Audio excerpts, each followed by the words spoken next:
A'udzubillahi minasyaitonirrajim. Bismillahirrahmanirrahim. Assalamualaikum warahmatullahi wabarakatuh. Kembali lagi di channel Sampul Hitam. Untuk cerita kali ini masih melanjutkan cerita yang sebelumnya yang berjudul Susu Kalajengking. Cerita ini ditulis oleh Novita Jungkook. Dan tak usah berlama-lama, bagaimanakah untuk kelanjutan cerita ini? Ini dia kisahnya. Selamat mendengarkan. Malam ini ada 5 orang bapak-bapak yang berjaga di pos ronda. Mereka berani berjaga sampai malam karena sekarang sudah tidak ada lagi hantu yang ditakutkan. Gelak tawa mereka terdengar sampai jalanan. Karena untuk menghilangkan rasa kantuknya, mereka bermain domino dan yang kalah akan dipakaikan karet pada kupingnya. Namun mendadak Pak RT teringat ada yang ingin ia ceritakan kepada teman-temannya. Dia sampai menghentikan permainnya karena seperti terlihat bingung dan juga kesal. "Kenapa kamu?" Pak Lurah bertanya heran melihat temannya bingung. "Tadi istriku pulang belanja langsung marah-marah sama Budi. Katanya anak itu mengambil uangnya 400.000. Cerita Pak RT. "Lah terus, emang dia yang ambil?" Tanya Pak Lurah penasaran. "Yang ini agak beda. Dia tidak mau mengaku. Padahal biasanya dia pasti mengaku bila sudah dipukuli ibunya. Budi terus bilang tidak," ujar Pak RT. "Mana ada maling ngaku Pak RT," cetus Aska sambil mengunyah singkong goreng. "Biasanya ngaku As. Dia pasti ngaku kalau memang mengambil. Entah kenapa dia kekeh mengatakan tidak," ujar Pak RT sangat bingung. Irwan yang dari tadi dia mendengarkan pun jadi teringat dengan uang istrinya yang selalu berkurang bila akan belanja ke pasar. Sudah 2 malam ini uangnya Nanda selalu berkurang. Istrinya kekeh bahwa dia tidak salah hitung. Jumlahnya memang tidak banyak yang hilang. "Istriku tadi pagi pun sibuk bilang uangnya hilang. Tapi kan dia pelupa. Paling juga sudah dibelanjakan." Pak Lurah tetap santai. "Kenapa kita seolah barengan hilang uangnya ya? Istri saya juga sudah 2 malam selalu kehilangan uang. Uang warungnya terus berkurang." Irwan membuka suara. "Apa ada yang tidak beres dengan kampung kita lagi?" Aska menatap para tetua. Semuanya terdiam, memikirkan apa yang sudah mengambil uang mereka. Ada rasa tidak percaya karena masih banyak faktor lainnya. Pak RT bisa tidak percaya karena ada Budi yang memang kerap mengambil uang ibunya. Pak Lurah tidak percaya karena sang istri pelupa. Hanya Irwan yang masih bingung mau percaya atau tidak. Mana mungkinlah salah hitung setiap malam. Malam ini dia yang menghitung uang jualan Nanda dan jumlahnya 3.800.000. Dia menunggu sampai subuh esok. Bila jumlahnya berkurang, maka ada yang mengambilnya. "Uang simpanan sampean banyak loh Pak. Coba sambil dihitung. Siapa tahu berkurang," cetus Aska. "Enggak. Mana ada hal begituan. Itu pasti karena istri saya lupa." Pak Lurah tetap tidak percaya. "Tadi uangnya Nanda yang menghitung aku. Kalau sampai kurang lagi, berarti ada tuyul atau babi ngepet di kampung kita," ucap Irwan. "Tapi kalau memang ada hal begitu, siapa yang punya ya?" Aska malah memikirkan siapa yang punya. "Itu bisa jadi bukan dari kampung kita juga. Kan dari desa lain juga bisa ke sini. Tapi jangan berburuk sangka dulu lah. Mustahil ada hal begitu." Pak Lurah tetap berpikir positif. Hanya Irwan dan Pak RT yang agak percaya dengan tuyul. Karena mereka merasa kejanggalan ini memang sangat terasa. Uang sudah dihitung dengan cermat. Masa bisa berkurang setiap malam? "Bila nanti uang istrimu kurang lagi, jangan cepat menyebarkannya pada orang. Kita harus selidiki dengan baik. Bila perlu kita datangi rumah Habib," nasihat Pak Lurah. "Iya Pak, saya juga tidak mungkin lah ember kemana-mana." Irwan tertawa malu. Kamu memang ndak ember, Mas. Tapi gimana dengan Mbak Nanda?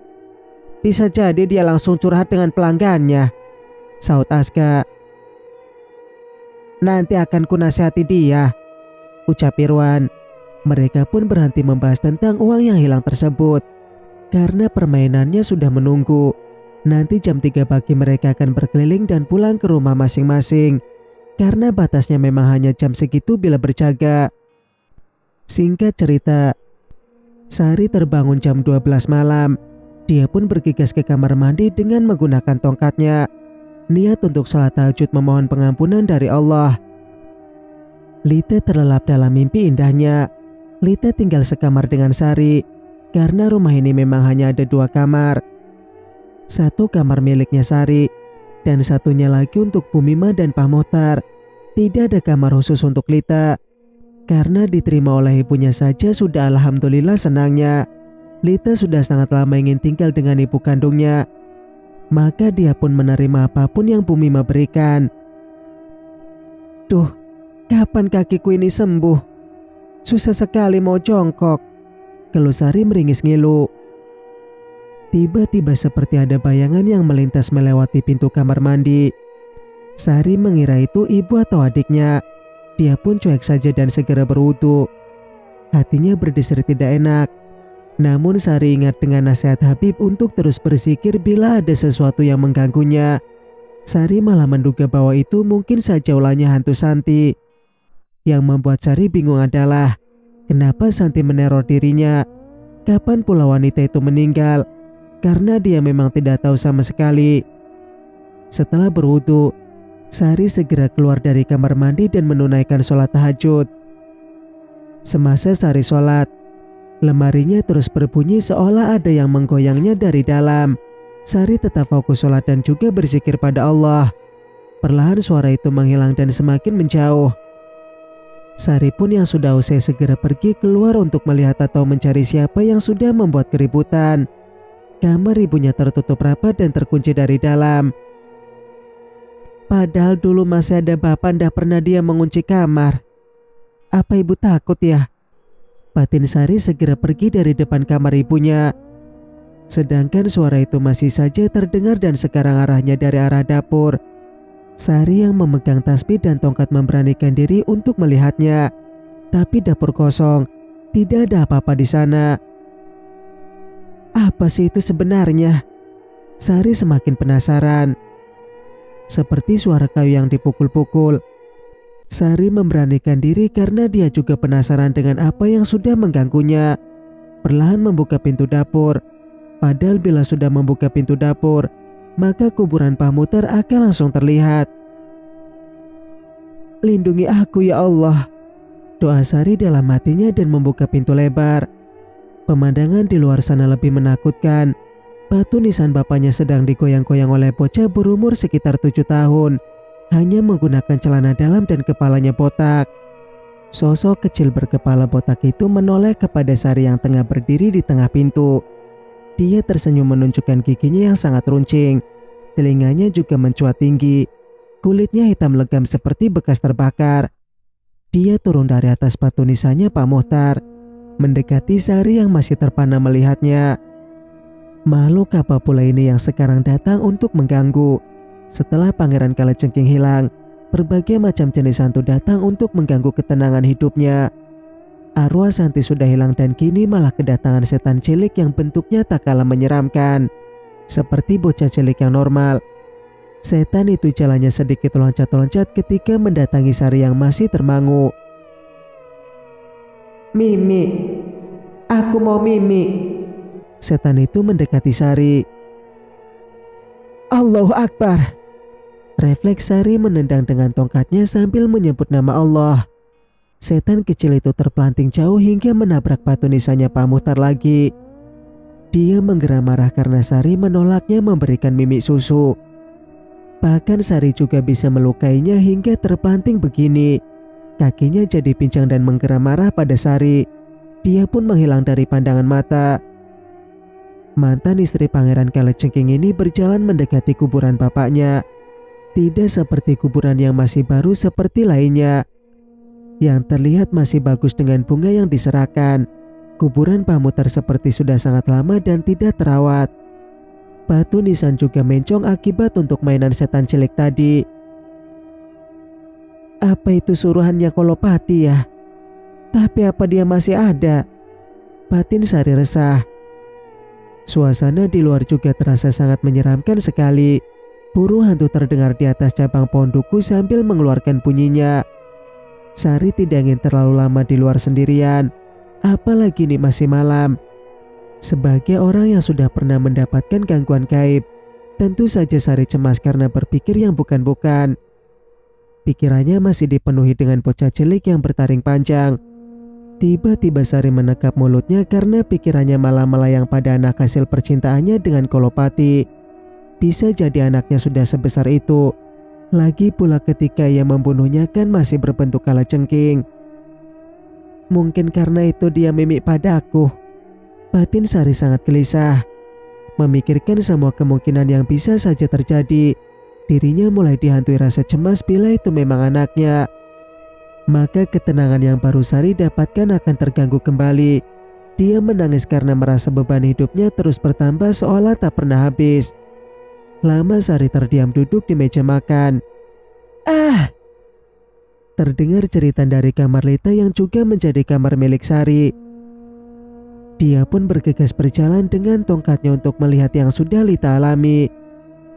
Tampak adiknya terduduk dengan wajah yang sangat ketakutan dan memegang gunung kembarnya. Sari pun mendekat karena penasaran. Lita menarik tangan Sari agar kakaknya segera duduk.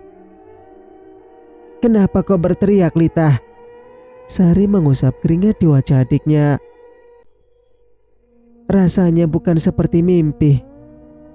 "Kurasa aku tidak bermimpi, Kak," ujar Lita menatap keluar kamar. "Kamu kenapa?" Sari semakin kebingungan dengan sikap adiknya. "Ada bocah kecil yang tiba-tiba naik ke tubuhku dan dia menyusup padaku, Kak." Tangis Lita pecah. "Mimpi saja kamu itu. Sudah jangan dipikir lagi. Cuma mimpi saja kamu. Banyak menyebut nama Allah makanya." Sari merebahkan diri. Lita malah loncat dari ranjang dan menutup pintu rapat. Dia membuka baju dan menunjukkan bagian tubuhnya yang bengkak seperti gigitan gigi yang tajam. Sari terkesiap melihat luka yang berwarna merah itu. "Ini bukan mimpi, Kak. Kenapa ada luka di tubuhku bila memang hanya mimpi?" Lita masih kekeh. "Kakak juga tidak tahu, Lita. Kenapa gangguan masih saja terus datang?" keluh Sari. "Aku rasa itu adalah tuyul. Pasti seseorang memeliharanya." Lita agak memelankan suara. Sari tidak merespon ucapan adiknya karena pikiran dia sedang memikirkan hal lain. Dia merasa kalau ini pastilah anaknya dengan Kolopati yang pernah ia bunuh. Sari menggenggam karena masih ada saja setan yang mengganggunya. Hal seperti inilah yang membuat penyesalannya semakin besar. Singkat cerita, Purnama menyiapkan satu rantang penuh makanan.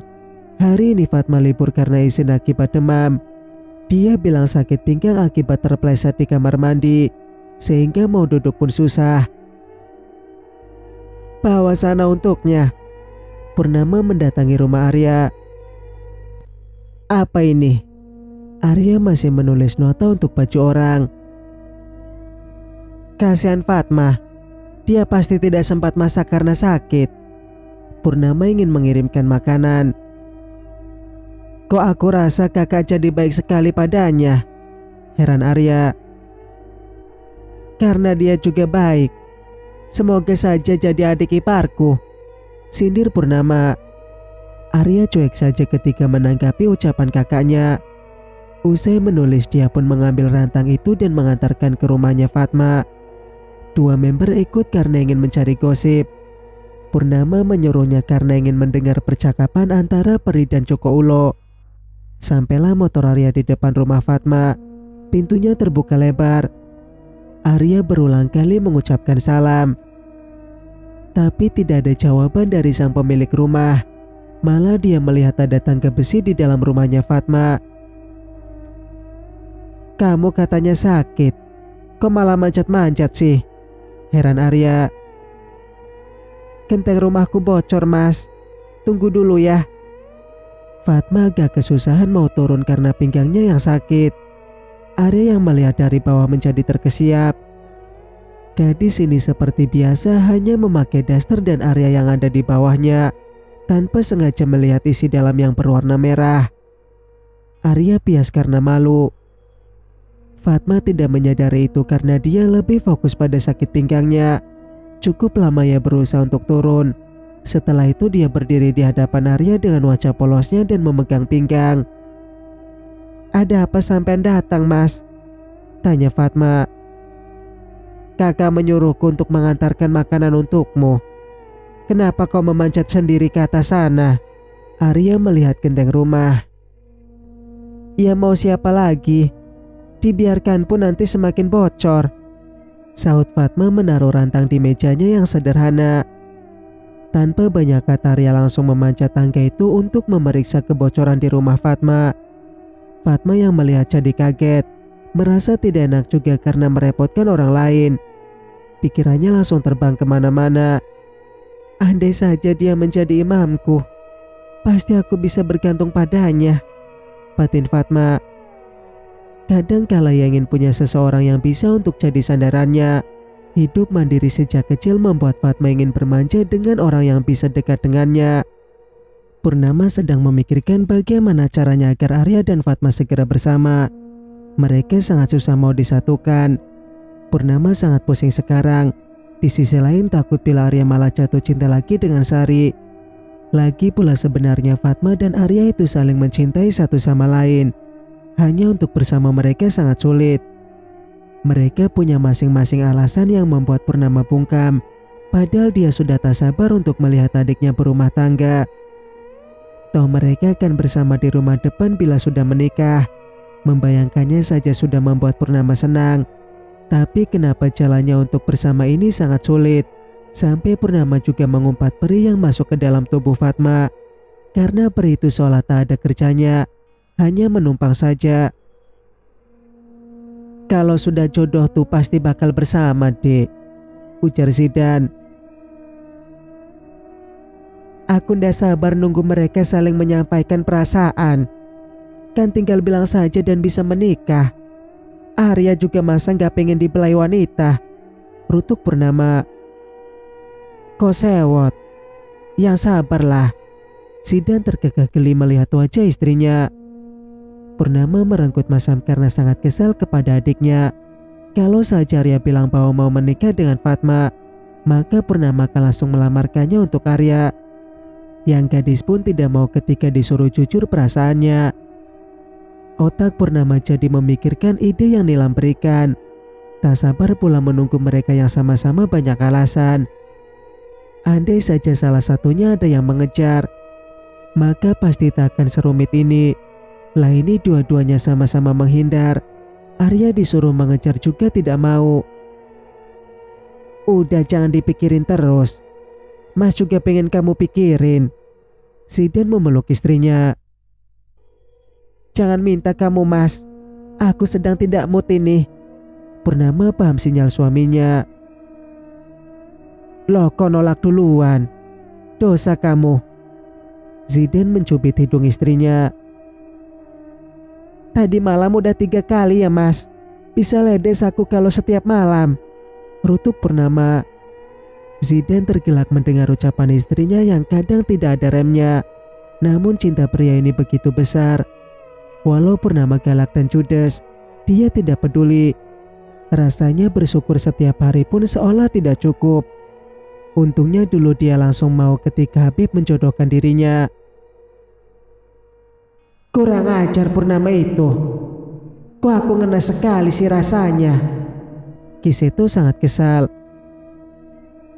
Kau ini kenapa Toki? Aksara mendekati temannya. Pakai nanya kau ya. Teman iblisku punya pasangan semua. Itu Purnama juga asik mesra-mesraan terus. Kiseto menopang dagunya. Kan sudah ku carikan setan yang di sana itu. Dia terlihat gemoy dan montok. sahut Jatilandak. Apaan bentuknya lemas begitu? Sewot Ki Seto tak mau. Lemas begitu karena dulu matinya dibelit oleh Purnama. Makanya dia lunglai seperti tak punya tulang. Cerita Aksara. Sadis juga ya tuh dulu Sekar Ulo. Untung kita ketemu dia udah versi baiknya. Jatilandak bergidik ngeri. Kalau mereka bertemu Sekar Ulo masih di versi jahatnya, sudah bisa dipastikan bahwa mereka akan musnah. Takkan ada member gila yang sekarang bebas berkeliaran dan juga pacaran satu sama lain. Untunglah mereka ketemu sudah baik begini. Aku bersyukur dia menemukan dan mau membebaskan kita dari jerat Pangeran Kalajengking. Ki Seto mengingat pertemuan mereka. Untunglah dia mau. Padahal saat itu mau kuludai dia. Sesal Aksara. Makanya punya mulut dijaga. Biar ndak asal ludah saja. Ketus Jatilandak. Aksara merenggut karena Jatilandak berkata sambil menampar mulutnya sedikit. Di depan sana pasangan mesra itu malah semakin menjadi. Apalagi tangan Sidan yang menggosok-gosok gunung kembar. Ketiga setan itu pun memutuskan untuk pergi saja. Mata suciku bisa ternodai. Suaminya Purnama bentuknya kalem begitu ternyata nafsuan juga. Ujar Aksara. Namanya juga laki-laki. Kalem di luarnya saja.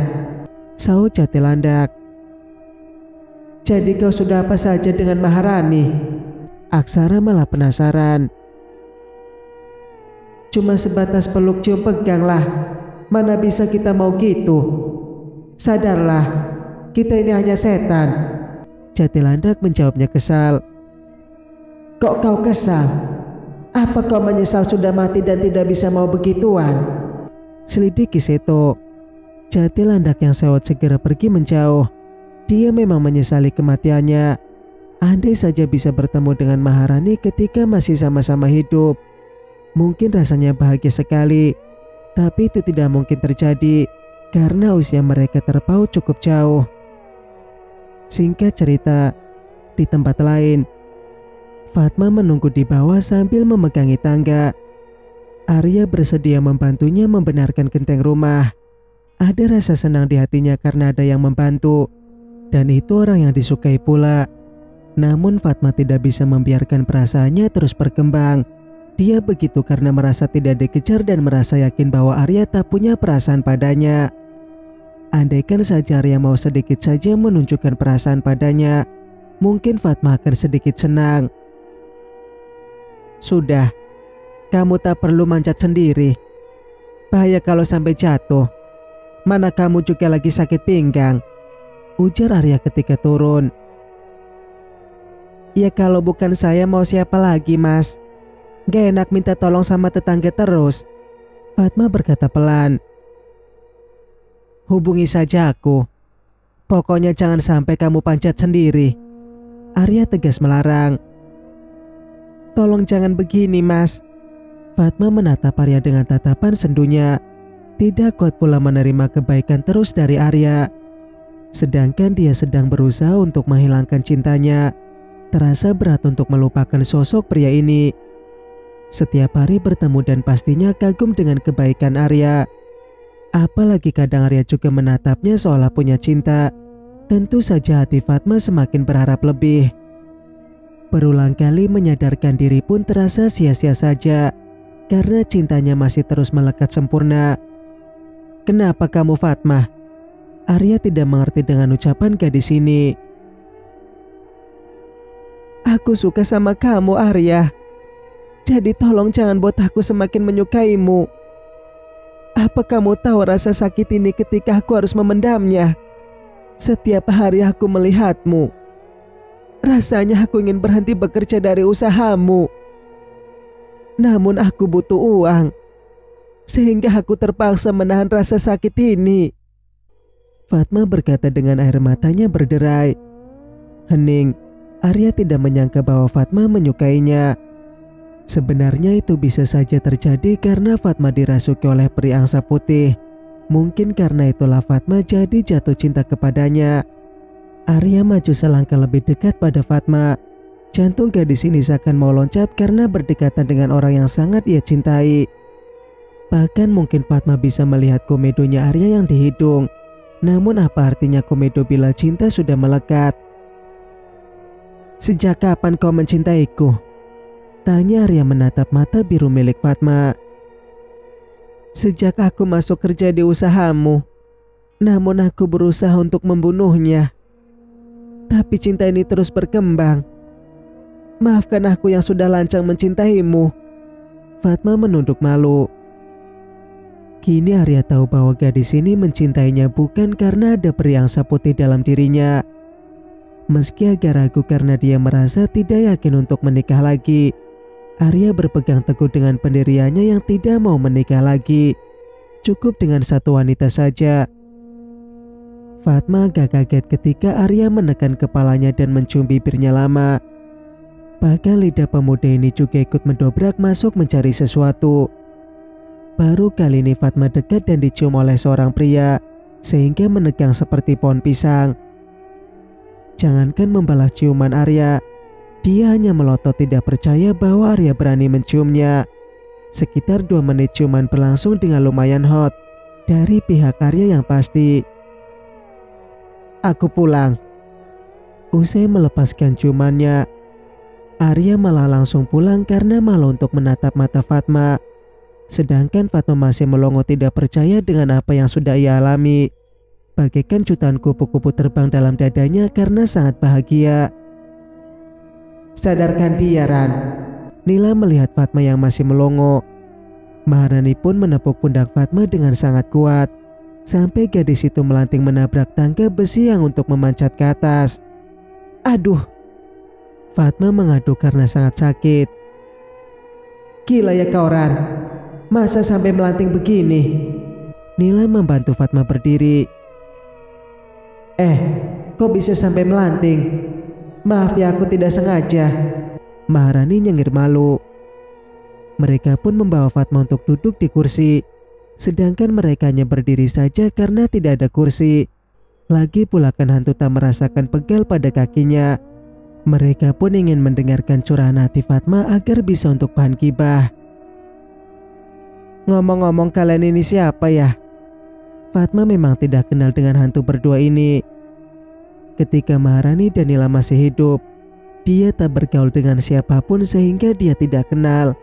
Karena Fatma sibuk mengurus hidupnya yang pontang-panting karena dihina banyak warga. Mulut mereka sangat jahat karena Fatma anaknya pelakor. Aku ini Maharani dan ini Nilam. Maharani mengenalkan diri. Jadi kalian hantu? Pekik Fatma kaget bukan kepalang. Lah ini bocah, masa baru sadar kalau kita hantu? Rutuk Nilam. Kami memang hantu, tapi kami tidak hantu kelas bawah. Kami sudah disempurnakan oleh Purnama. Jadi kau tidak usah kaget atau takutlah. Maharani berkata santai. Fatma menelan ludahnya kasar karena baru tahu ini adalah hantu. Penampilan mereka sangat trendy, sehingga banyak yang mengira bahwa mereka sebenarnya kuntilanak yang berkeliaran dan suka gibah. Bila sudah bereaksi dalam gibah, tidak akan ada lawan yang bisa menandinginya. Yang membuat Fatma heran itu adalah bentuk mereka yang tidak ada seram-seramnya. Bisa dibilang sama seperti manusia normal. Jadi gimana kelanjutannya kisahmu sama Arya? Maharani penasaran dengan gadis ini. Apanya yang gimana?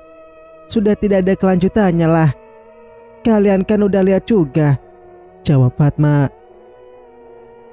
Hatimu itu loh, bagaimana kau akan menerima Arya? Nila agak kesal. Bukan aku yang menerima, dia yang pasti tidak menerima aku. Lagi pula para tetangga pasti akan tak terima. Fatma berkata sedih. Aduh, kenapa kau citak, Lam? Kaget Maharani. Lah ini kau dia bodoh sekali. Ngapain coba kau mikiri para tetangga yang tidak terima? Memangnya apa pengaruhnya tetangga itu untuk kalian? Memangnya tetangga yang akan memberi kau makan? Nilam berkata sambil berkacak pinggang. Persis seperti emak-emak yang sedang memarahi anaknya. Fatma dan Maharani bungkam melihat kuntilanak yang satu ini sedang meradang. Dia sangat emosi. Bukan begitu. Aku takut kalau Arya akan dihina oleh orang karena menikahi anak pelakor, lirih Fatma. Kalau dia cinta sama kamu ya bakal dia terima saja. Cinta itu besar pengorbanannya, Fatma. Dihina dan disiksa. Bila cinta itu memang tulus, maka orang itu pasti akan bertahan, geram Nilam. Udah sabar, jangan marah lagi.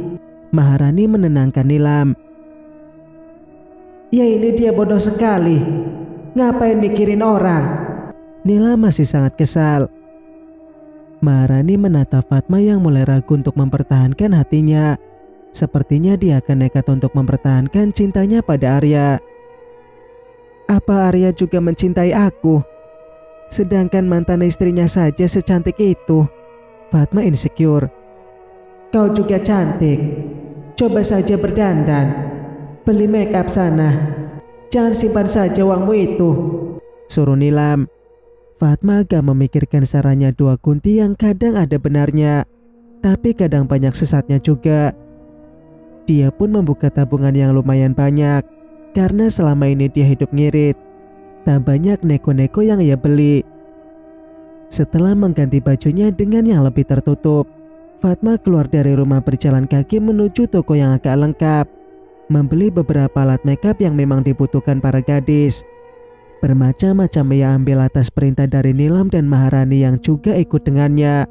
Ketika menyambar dia agak syok dengan harganya yang ternyata sangat mahal. Setelah itu dia pulang kembali dengan sakit sekali pinggangku. Keluh Fatma memegang pinggangnya. Makanya hati-hati. Pantatmu jadi agak cendol gini ya kalau sakit pinggang, cetus Nilam. Iyalah, inilah aku nahan sakit, saut Fatma. Mereka pun tiba di rumah lagi dan langsung membongkar alat makeup yang tadi sudah dibeli. Banyak sekali ragamnya karena makeup memang sangat mahal dan banyak juga bentuknya. Ini apa sih? Tadi kamu lo yang milih. Fatma heran dengan bentuk yang agak lonjong. Aku juga tidak tahu, cuma penasaran saja. Makanya kusuruh kamu beli. Pas zamanku kemarin kan tidak ada, saut Nilam. Mana harganya mahal sekali. Keluh Fatma membuka bungkus. Ternyata itu adalah maskara yang bentuknya lonjong. Harganya sekitar 100.000 lebih. Skincare juga Fatma beli. Maharani yang memilih skincare yang cocok dan bagus untuk calon adik iparnya. Singkat cerita, Pak Lurah pingsan ketika menghitung uangnya berkurang sebanyak 10 juta. Padahal saat itu Irwan bilang kalau uangnya tetap utuh ketika dia yang menghitung. Karena percaya kalau Nanda salah hitung makanya uang tersebut berkurang. Rumor tuyul pun menghilang. Namun entah kenapa Pak Lurah ingin menghitung uangnya.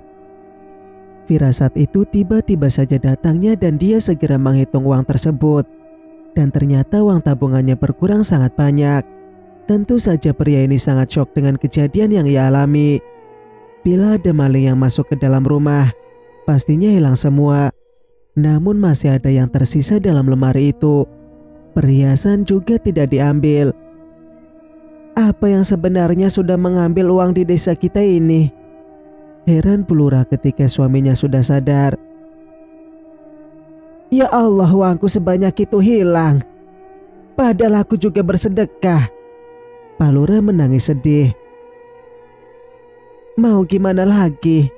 Bukan rezeki kita lagi sepertinya. Bu Lurah menghela nafas berat.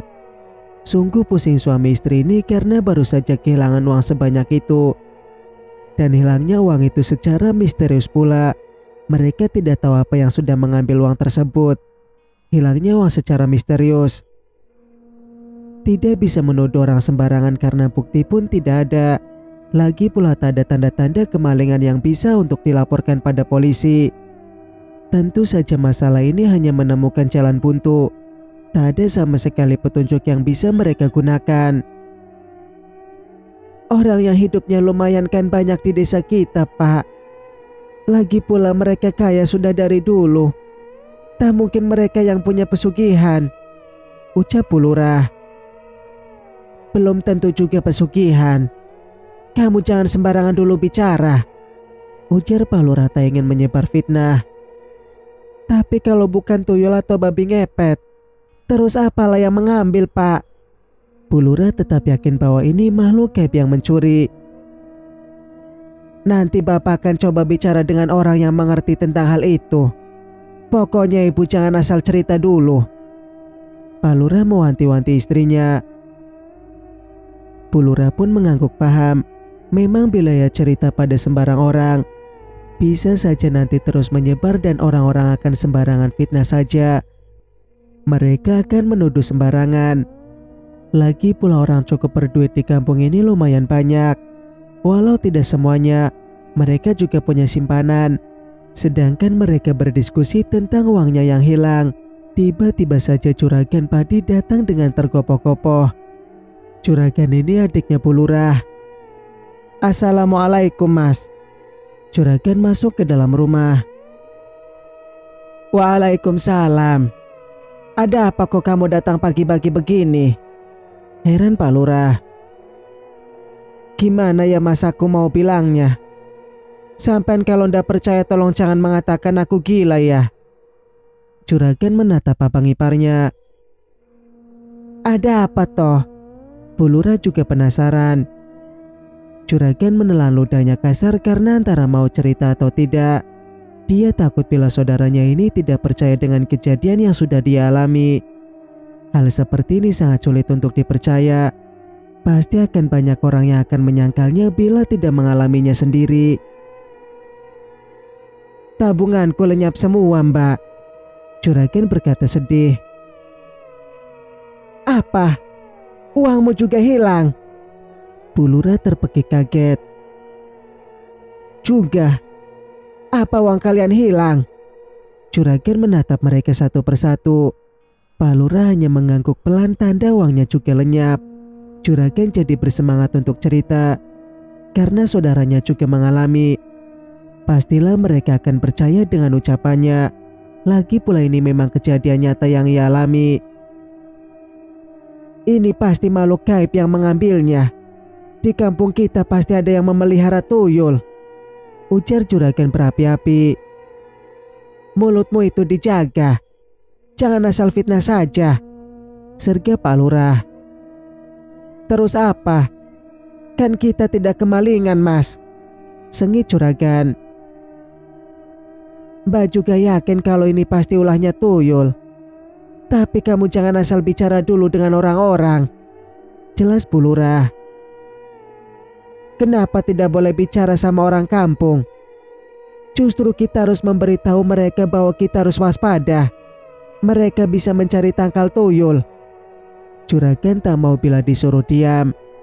Pak Lurah memikirkan ucapan adiknya. Mungkin akan lebih baik bila mereka diberi peringatan agar menjaga uangnya.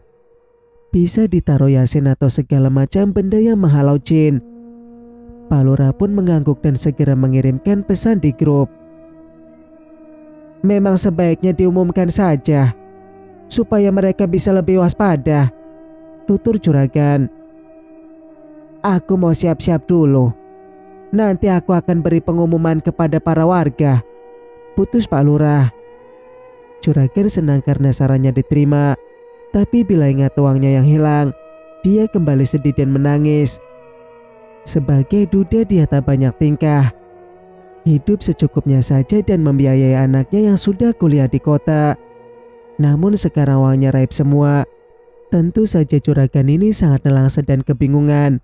Kini dia sudah mendapatkan jawaban bahwa uangnya pasti diambil oleh makhluk gaib, yakni 100% sudah. Para warga segera berbondong-bondong mendatangi lapangan setelah mendapat pengumuman dari Pak Lurah. Ada yang menduga bahwa akan mendapat sembako. Ada juga yang takut karena sudah buang sampah sembarangan. Assalamualaikum para warga. Saya mengundang kalian kemari karena ada yang perlu saya bicarakan. Pak Lurah membuka suara. Waalaikumsalam. Ada apa ya Pak Lurah? Warga kompak bertanya. Begini warga-warga sekalian. Saya baru kehilangan uang sekitar 10 juta. Dan adik saya juga kehilangan uangnya 25 juta. Namun sama sekali tidak ada tanda-tanda maling masuk. Pak Lurah berhenti sebentar untuk melihat reaksi para warga. Tentunya para warga banyak yang terkejut karena itu uang dengan jumlah yang sangat banyak. Dan mereka sebenarnya sudah jaga pos setiap malam. Kata Pak Lurah juga tak ada tanda maling masuk. Kasak-kusuk warga mulai terdengar resah. Sebenarnya saya juga pernah kehilangan beberapa kali. Tapi itu berhenti setelah suami saya yang menghitungnya malam itu. Mbak Nanda membuka suara. Saat menghitung uang hasil jualan kami, saya sengaja memberinya rambut dan jarum. Irwan juga bersuara. Untuk apa jarum dan rambut itu, Mas? Tanya para warga. Dulu nenek saya pernah bilang kalau tuyul takut dengan dua benda itu.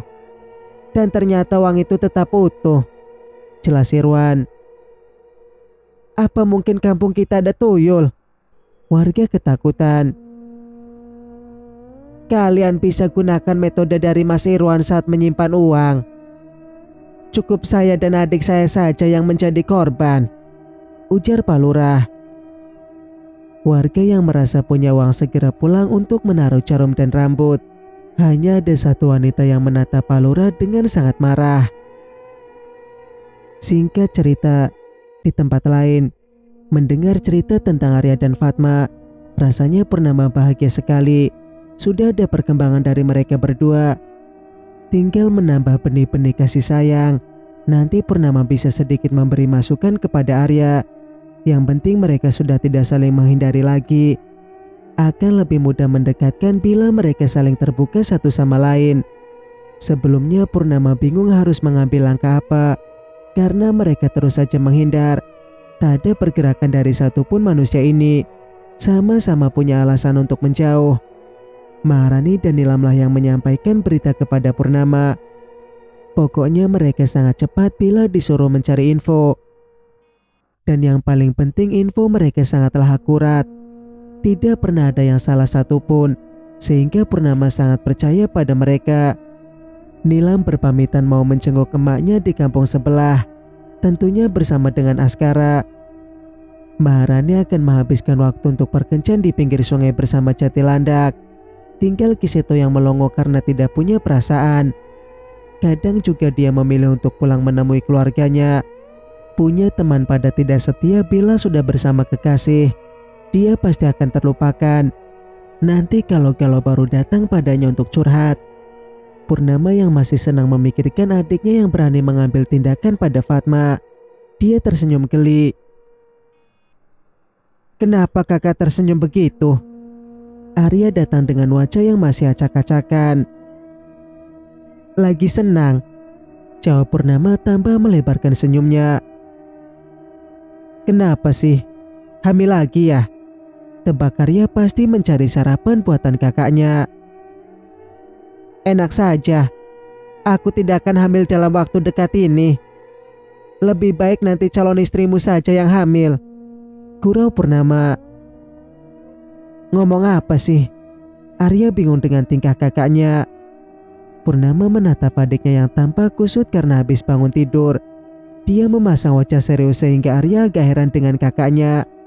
Pasti ada sesuatu yang akan dibicarakan. Karena Purnama tak pernah senyum selebar itu bila bersamanya.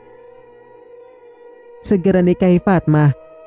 Kakak akan setuju bila kamu dengannya, pinta Purnama. Ngomong apa sih? Tiba-tiba nyuruh orang nikah. Udah kayak kambing saja aku. Nikah seenaknya tanpa persiapan. Lagi pula belum tentu Fatmanya mau. Arya merotok sambil menyuap nasi goreng ke mulut. Jangan mengelak. Kau pasti sudah tahu perasaannya padamu. Atau kau yang tidak menyukai Fatma? Tuduh Purnama. Lah, emang kenapa aku tidak suka dia? Kan itu urusanku sendiri. Tak ada orang yang memaksa untuk menyukai dia. jawab Arya. Karena kau masih cintakan sama Sari. Ngaku saja kau, kampret, maki Purnama. Kakak itulah asal nuduh saja. Bukan berarti aku masih suka sama Sari lah, jawab Arya.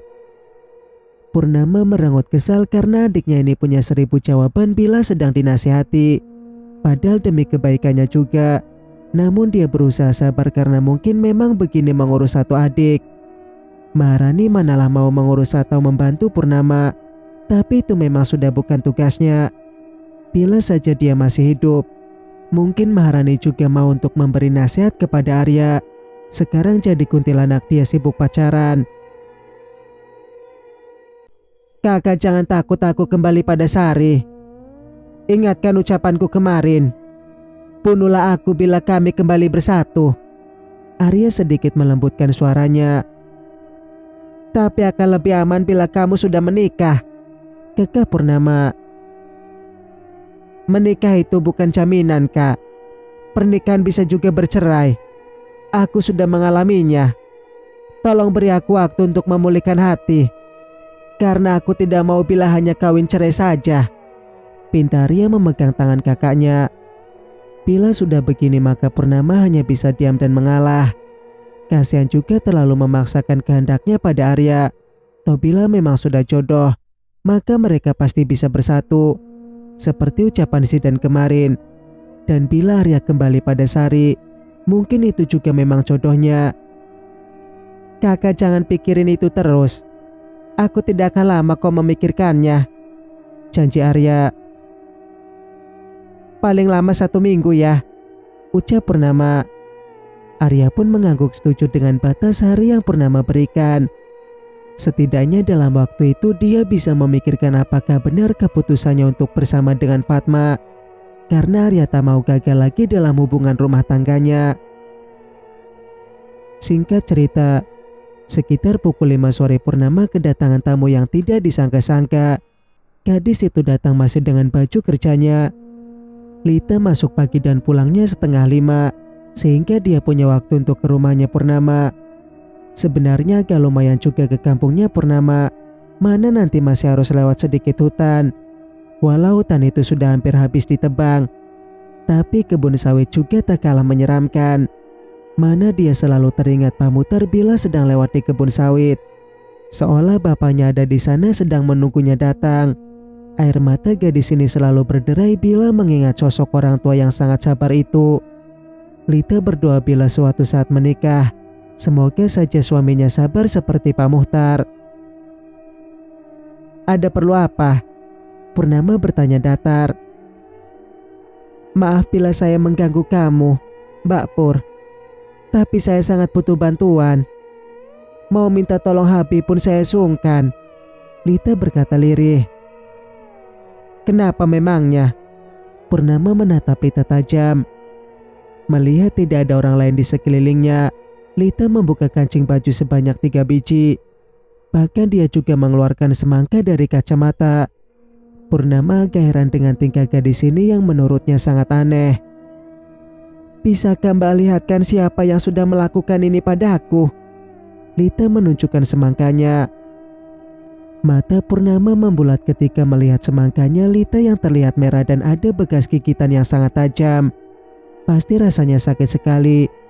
Wajah Lita saja tampak meringis kesakitan. Dari mana asalnya luka itu? Purnama menyadari itu bukan luka biasa. Awalnya aku mimpi sedang ada bocah ingin mimik padaku. Dia sudah melakukannya. Tapi rasanya bukan seperti mimpi. Aku membaca ayat kursi dalam hati dan bocah itu meloncat kepanasan, cerita Lita. Dengan kesaktian yang ia miliki, Purnama menutup mata untuk melihat apa yang sudah mengganggu gadis ini. Dia mengerut bingung karena melihat bocah kecil. Apa Sari atau ibumu pernah keguguran? Purnama bertanya serius. Setahuku tidak, Mbak. Lita menggeleng yakin. Lalu itu anak siapa? Sialan ada yang menghalangi pandanganku. Purnama kesal sendiri. Berarti ada arwah anak kecil yang minta susu padaku. Lita sangat ketakutan.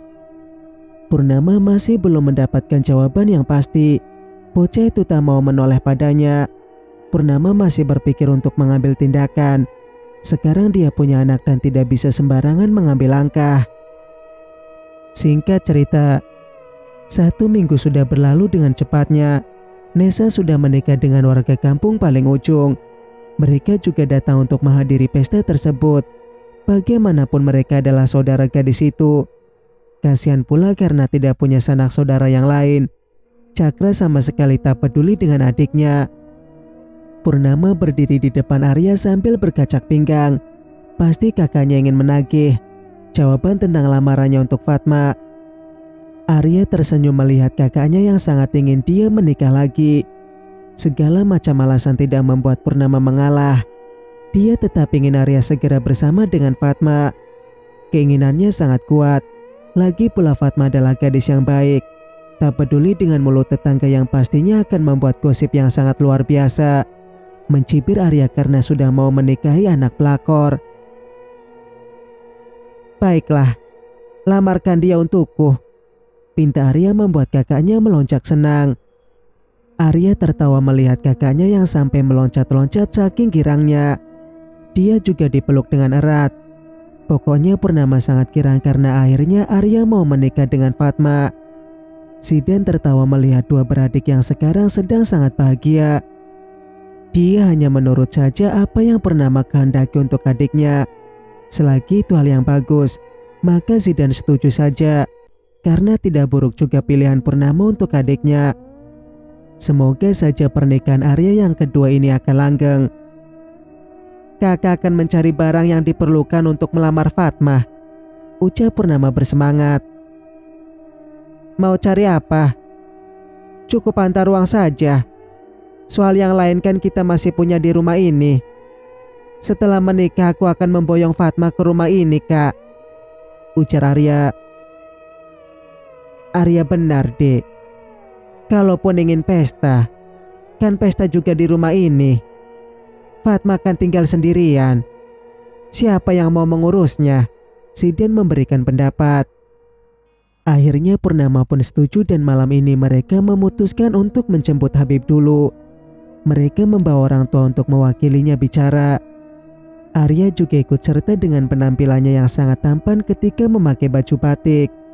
Banyak yang gembira juga menyambutnya karena Arya akan segera menikahi gadis baik. Arya tersenyum melihat respon orang-orang yang ternyata banyak yang mendukungnya. Fatma yang tidak tahu mau dilamar pun jadi kaget melihat banyaknya rombongan yang datang. Ada apa ya ini, Mbak Pur? Fatma kebingungan melihat banyak orang. Begini, nah Fatma, kami datang dengan maksud baik untuk melamarmu. Habib yang menjawab. Melamar? Untuk siapa, Habib? Fatma kaget dengan jawaban Habib. Untuk Arya. Karena Arya sudah tak punya orang tua, maka kami yang mewakilinya untuk melamarmu, jelas Habib pelan. Antara percaya dan tidak, Fatma tidak menyangka bahwa akan dilamar secepat ini.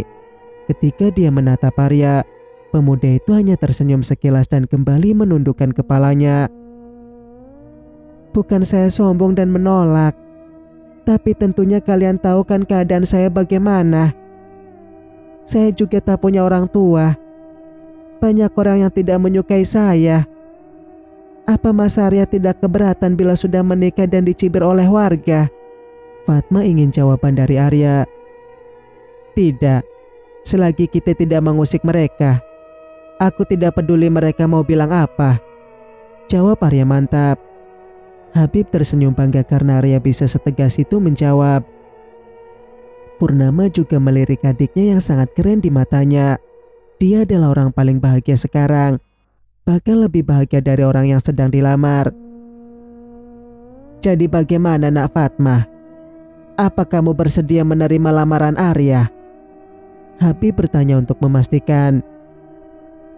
Saya bersedia, Fatma menjawab sambil menunduk karena malu dan salah tingkah. Alhamdulillah, secepatnya kalian akan segera menikah. Aku tidak mau menunggu lama lagi." Purnama sangat senang. Zidan mencubit istrinya agar diam dulu. Dia sangat heboh karena keinginannya segera keturutan. Membayangkannya saja sudah sangat bahagia. Semoga saja sang pengantin juga akan sangat bahagia. Singkat cerita, hari yang paling ditunggu dan dinantikan pun tiba. Arya dan Fatma duduk bersanding bagaikan raja dan ratu. Kecantikan Fatma yang baru sekali kena polesan makeup pun membuat orang terpana. Banyak gadis yang frustasi karena pujaan hati sudah menentukan pilihannya. Mereka sangat down karena gagal untuk bersanding dengan Arya. Tak ketinggalan juga Fahira yang merasa kalah saing dengan adik tirinya. Dia sangat marah karena Fatma lah yang mendapatkan Arya.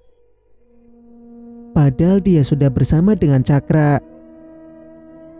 "Dasar tidak tahu diri. Ibunya kan tukang rebut pasangan orang. Makanya dia juga begitu," kesal Fahira. "Putus sudah harapanku untuk bersanding denganmu, Mas." Sania mengusap air matanya. "Kau juga tak sadar diri. Gigimu congor begitu kau suka sama Arya." Fahira menghina Sania. "Biarpun aku congor, tapi aku tak pernah jadi lonte macam kau," sengit Sania merasa kesal dengan Fahira. "Jaga mulutmu ya. Kapan aku jadi lonte?" Fahira berseru marah. "Jangan mengelak kau.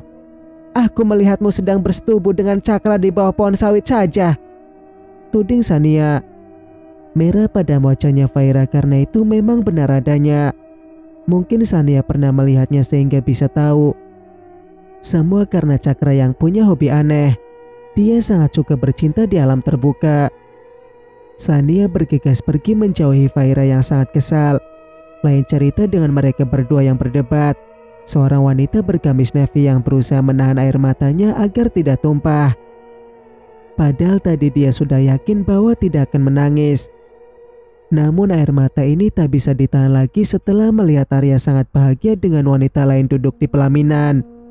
Membayangkan andai saja dulu dia bisa begini saat menikah dengan Arya.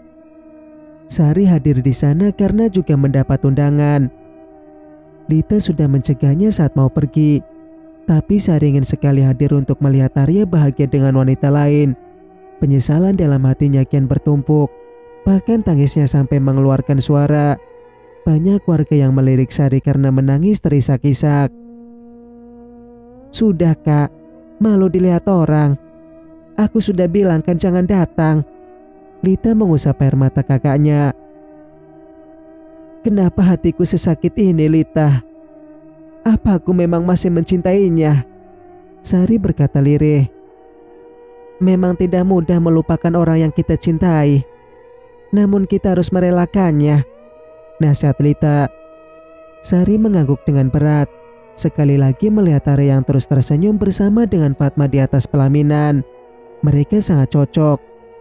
Beda dengan pernikahannya yang dilakukan secara rahasia. Usai acara sekitar pukul 9 malam, Fatma sudah bisa masuk kamar untuk istirahat. Pinggangnya terasa kaku karena seharian untuk duduk menyambut tamu. Dia pun bergegas mandi dan membersihkan sisa makeup yang menempel di wajahnya. Wajah yang polos begitu terasa ringan. Saat tadi masih full makeup rasanya sangat berat. Kamar pengantin dihias dengan indahnya. Ranjang juga ditaburi dengan bunga-bunga mawar yang sangat wangi. Fatma keluar dari kamar mandi hanya menggunakan handuk saja. Baru ingat bahwa dia tak punya baju. Karena memang tak ada membawa baju dari rumah. Mana mungkin hanya memakai handuk saat tidur. "Oh, untunglah ini ada baju." Fatma mengambil baju yang sudah disiapkan. Ketika melihat baju tersebut, Fatma melongo karena ini sangat kurang bahan. Hanya tali yang mengikat pada leher dan kurang menutupi juga bagian bawahnya. Namun tak ada baju lain lagi yang bisa dijadikan pilihan. Bagaimana ini? Aduh, Fatma kelabakan sendiri karena melihat bentuknya di cermin. Ketika istrinya sedang bingung akibat tak punya baju, Arya datang dengan tubuh yang sudah segar juga. Tadi dia mandi di kamar mandinya Purnama. Seketika dua orang ini saling tatap dan melongo. Fatma menggunakan handuknya untuk menutupi bagian bawah. Wajahnya terasa sangat panas karena malu. Takut dikira Arya dia sedang menggoda, padahal ini adalah baju yang sudah disiapkan oleh seseorang. Ini, aku tak ada baju lain yang bisa dipakai, lirih Fatma. Ya sudah, pakai saja itu. Besok baru ambil baju di rumah, saut Arya sambil menelan ludahnya kasar. Fatma pun meletakkan handuknya di gantungan. Dia naik ke pembaringan agar bisa segera menutupi tubuhnya dengan selimut. Arya malah menoleh, sehingga pose istrinya yang menantang itu membuatnya semakin gerah. Dia berdiam sedikit untuk menetralkan perasaannya. Tak lama Arya pun naik juga ke ranjang. Tidur terlentang karena Fatma membelakangi dirinya. Punggung istrinya yang mulus terpampang jelas. Tanpa sadar tangannya terulur untuk menyentuh punggung yang sangat menggoda itu. Jantung Fatma semakin bertalu-talu karena merasakan sentuhan suaminya. Bahkan ketika nafas Arya terasa di punggungnya, Fatma tidak berani untuk berbalik menatap wajah suaminya. Rasanya sangat merinding. "Apa kamu lelah?" tanya Arya pelan. Hanya anggukan kecil yang Fatma berikan. Dia memang lelah karena seharian duduk di pelaminan. Mau bilang tidak lelah nanti malah dikira sangat ingin disentuh Arya sekarang. "Apa boleh aku ingin melakukannya sekarang?" tawar Arya. Lagi-lagi hanya anggukan kecil saja yang Fatma berikan. Arya menatap kanan kiri untuk memastikan bahwa dua kunti tidak mengikutinya saat acara malam pertama. Kan bisa malu seumur hidup. Arya membalik tubuh istrinya dan menindih Fatma. Dia mengulang ciuman yang pernah mereka lakukan saat di rumah Fatma. Kali ini berbeda karena mereka melakukannya untuk niat yang lain. "Arya!" Astaga! Purnama lupa bahwa adiknya adalah pengantin baru. Dia langsung membuka pintu yang belum dikunci. Arya langsung menutup tubuh istrinya dengan selimut. Purnama juga jadi sungkan karena merasa bersalah. "Maaf, ini loh kakak cuma mau antar minuman untuk kamu." Purnama tersenyum malu sambil mengulurkan gelas. Arya pun menerima pemberian minuman dari kakaknya ini. Dia menaruhnya di meja. Purnama mendelik karena tidak diminum oleh Arya. Karena tak mau memperpanjang masalah, Arya pun meneguknya habis. "Apa ini kok pahit sekali?" keluh Arya yang kepahitan. "Itu jus pinang muda, supaya kau kuat dan tahan lama," ujar Purnama. "Ya Allah, rasanya. Dari mana kakak tahu ramuan begini?" Heran Arya mengusap lidahnya dengan kaos. "Nilam, dia bilang dulu suaminya suka minum itu," jawab Purnama tanpa rasa bersalah. "Kakak percaya dengan sarannya kuntilanak itu? Ya Allah, bagaimana nasibku ini nanti? Kan tidak lucu kalau aku mati keracunan di malam pertama," kesal Arya. "Gak mungkinlah mati. Sudah, aku mau pergi." Purnama bergegas pergi dari kamar adiknya. Fatma yang sudah pengap dalam selimut pun memunculkan kepalanya. Dia mendengar semua obrolan antara kakak dan adik ini. Arya segera mengunci pintu karena takut ritualnya terganggu. "Kamu jangan beringas sekali ya. Aku masih perawan, Mas," Fatma tanpa khawatir. "Beringas bagaimana? Memangnya aku tampak begitu?" Arya melepas kaosnya. "Kata Maharani kamu kan berotot besar. Pasti tak cukup satu kali," saut Fatma. Arya menggeram karena lagi-lagi dua kunti itu menebar fitnah. Sudahlah dia harus minum jus pinang muda. Kini malah difitnah beringas segala. Arya pun melanjutkan ritualnya yang terganggu. Akhirnya mereka sudah melakukannya dengan durasi yang lumayan lama. Mungkin karena jamu yang Purnama berikan tadi. Arya tidak tahu bahwa di luar sana sedang ada dua membernya yang sedang menguping. Yang tiga tidak mau diajak nguping karena mereka masih punya malu. Dua kuntilanak ini hilang malu karena rasa penasaran yang sangat tinggi. Sampai telinga dipepetkan pada tembok rumah. Namun sama sekali tak terdengar suara. "Ini sebenarnya mereka sedang apa tidak sih? Kok tidak ada suaranya?" heran Nilam. Kanda mesti ada suara. Mungkin Fatma dibungkam, tebak Maharani. Kau pikir ini ajang pemerkosaan sehingga mulutnya sampai dibungkam, sewot Nilam. Emang cuma pemerkosaan saja yang mulutnya dibungkam? Maharani malah bertanya. Nilam melirik Maharani yang memang masih polos. Gadis ini pasti mengira kalau hubungan itu pasti kejamnya sama seperti dia diperlakukan. Kok kau jadi nangis? Heran Maharani melihat bestinya mengeluarkan air mata. Aku sedih karena kau bodoh sekali, Ran. Sampai mati kau tidak tahu apa hubungan suami istri yang didasari dengan cinta dan kelembutan, ujar Nilam. Maharani melengos karena dikatakan bodoh. Dia memang mengira bahwa hubungan suami istri sama jahatnya seperti dia diperlakukan oleh orang banyak sebelum kematian menghampirinya. Maharani dan Nilam kaget karena ada suara keributan dari dalam pengantin baru. Mengingat Arya sudah diberi obat kuat yang sangat manjur, bisa saja dia gagal mengendalikan diri saat mencumbu istrinya. Maharani yang pernah mengalami kekerasan saat berhubungan pun sangat panik. Mereka tidak mau masuk ke dalam karena kamar ini sudah dipagar oleh Arya. Karena Arya takut diintip oleh dua kunti yang sangat somplak tersebut. Mereka panik karena berulang kali tetap saja gagal untuk menerobos masuk. Mana saat suara jatuh ada juga suara jeritan kecil yang tertahan. Sanak saudara Zidan yang dimintai tolong oleh Purnama untuk mengurus pesta sama sekali tidak ada yang mendengarnya. Mereka asik ngobrol sendiri sambil membahas pengantin baru itu tentunya. Dua kunti ini malah panik karena tidak bisa berbuat apa-apa. Aku takut Fatma dibanting oleh Arya, Lam. Maharani sangat cemas. Nggak mungkinlah sampai begitu. Ini bukan pemerkosaan, sangkal Nilam. Aduh, gimana ini? Suara apa yang tadi itu? Maharani berusaha masuk untuk mengintip ke dalam kamar. Tiga setan itu langsung mendekat karena melihat Nilam dan Maharani sedang panik. Mereka juga penasaran dengan apa yang sudah terjadi. Padahal dari tadi mereka berusaha menahan rasa penasaran. Apa yang terjadi? Aksara mendekati Nilam. Sepertinya ada suara benda patah di dalam. Kami takut kalau Arya membanting istrinya, jawab Nilam. Masa iya Arya begitu? Paling ada yang tidak sengaja kesenggol. Jatil hendak berusaha positif. Beda suaranya. Itu suara benda patah yang ukurannya sangat besar. Maharani yang cemasnya sangat ketara. Bayangan ketika dia sedang di rudal paksa dan banyak benda tumpul yang melayang ke tubuhnya.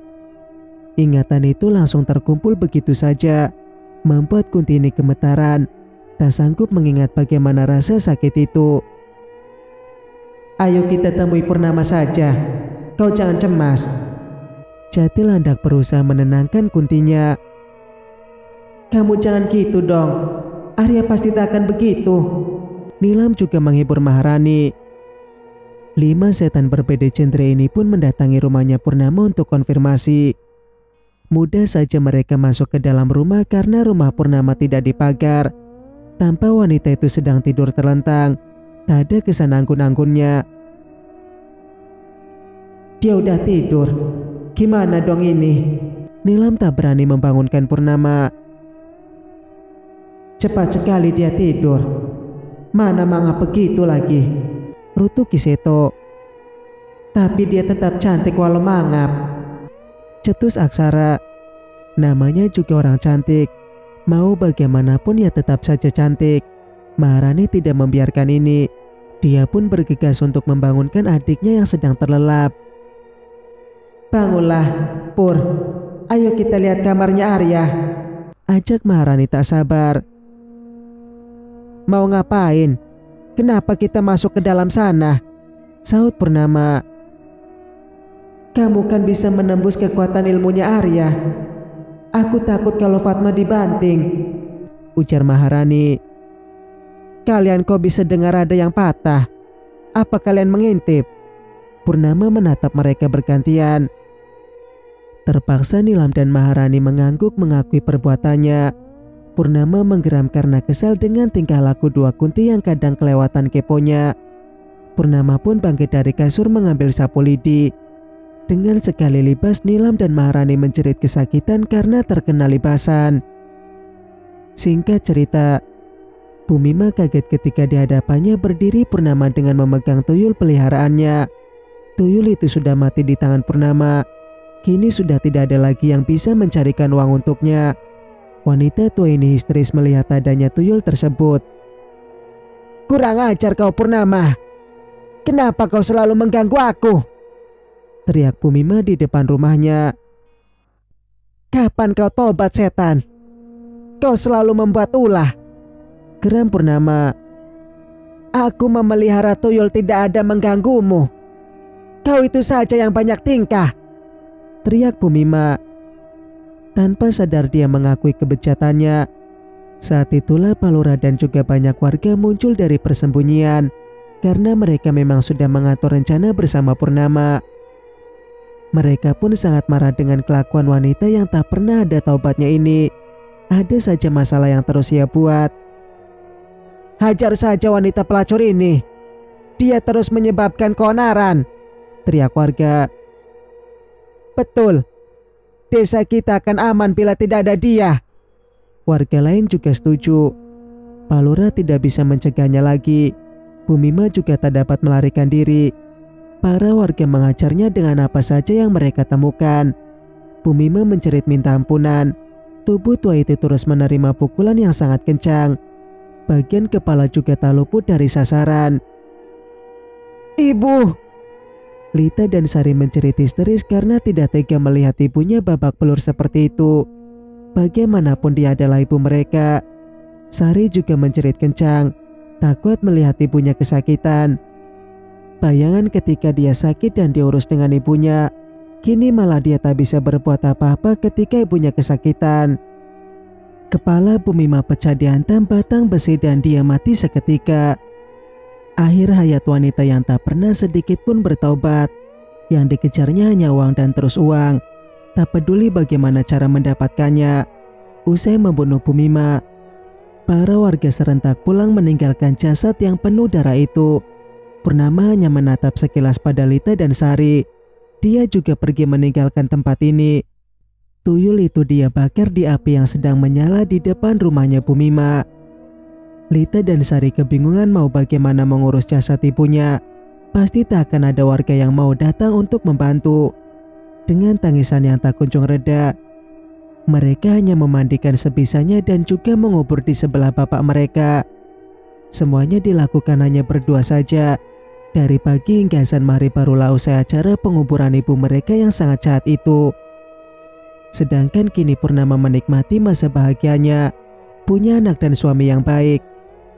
Begitu juga Arya yang begitu bahagia dengan pernikahannya bersama dengan Fatma.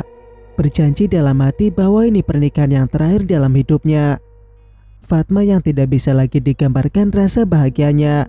Dia mendapatkan pria yang sangat ia kagumi. Berusaha dengan ikhlas dengan cacian para tetangga yang tidak terima dia mendapatkan pria sebaik Arya. Yang penting Arya juga tak mempermasalahkannya. Mereka bahagia dengan versinya masing-masing. Toh para tetangga juga tidak memberi makan pada mereka. Fatma dan Arya cuek saja. Cerita pun selesai. Jika kalian suka dengan ceritanya, jangan lupa untuk like, komen dan subscribe channel ini. Dan nyalakan notifikasinya agar teman-teman tidak ketinggalan cerita-cerita dari Mang Sukir. Dan insya Allah, habis ini akan ada cerita-cerita dari Mang Sukir yang satu kali tamat, yang tentunya Mang Sukir tulis sendiri. Mang Sukir pamit. Wassalamualaikum warahmatullahi wabarakatuh.